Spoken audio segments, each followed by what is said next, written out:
Jadi barusan pas buka Facebook gua nemu sebuah berita yang mengejutkan ya, yang mana mengenai VTuber Yumeno Lilith dari Nori Pro JP agensinya.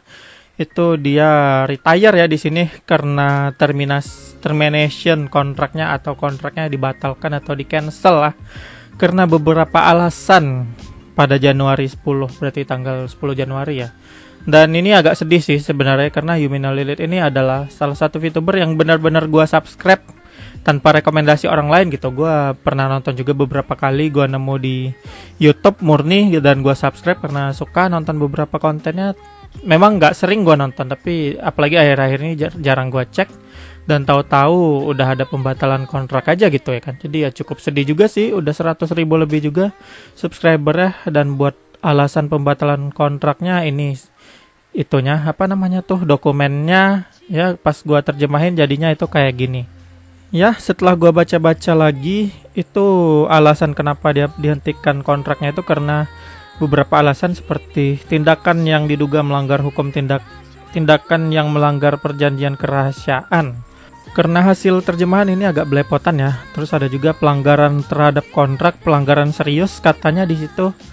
Ada juga pernyataan palsu, dan ya mungkin ini kayaknya dia bermasalah ya dengan agensinya, bisa ditebak dari suratnya ini. Itu juga udah kayak surat pemberhentian paksa jadinya. Jadi sama aja kayak graduation, tapi ini lebih apa gitu, graduation secara tidak baik-baik lah intinya. Langsung dari agensinya kan mengabarkan kalau pembatalan kontrak dan nggak pakai kata graduation. Jadi ya agensinya itu juga tipikal tegas kayaknya, soalnya dari cara mereka ngebuat surat kayak gitu.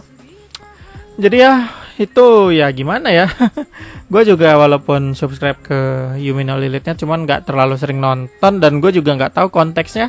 Beneran hampir nggak tahu gue. Tapi dengar kabarnya terakhir ini memang agak itu sih, agak yabai sih kontennya dia. Tadi gue sempat baca di komentar. Alasannya mungkin karena terlalu yabai kontennya dan nggak sesuai dengan agensinya. Tapi ya buat alasan yang sebenarnya gue juga nggak tahu, karena gue juga akhir-akhir ini nggak ngecek dia. Itu aja deh yang bisa gue kabarin. Mana tahu di sini kalian ada juga yang subscriber Yumeno Lilith ya kan. Dan kalau kalian tahu lebih jelas mengenai hal ini, kalian juga bebas silakan berkomentar. Nanti kalau komentarnya banyak value-nya, nanti gua pin biar orang-orang pada tahu ya kan. Mana tahu ada yang tahu konteks lengkapnya. Jadi ya sekian dulu yang bisa gua bahas. Ini sangat disayangkan ya kan, dan ini juga berlaku berarti buat semua VTuber yang kita suka ya kan. Jadi nikmatilah selagi mereka masih eksis gitu, apalagi yang join sama agensi ya kan. Itu karena bisa terjadi hal-hal yang tidak diduga seperti ini kapan aja ya kan. Kayak Yumeno Lilith nih, dia lagi naik-naiknya tuh sampai 100.000 subscriber, tapi malah kejadian kayak gitu. Ya, akhir kata sekian dulu deh. Sampai ketemu di video lainnya. Bye bye.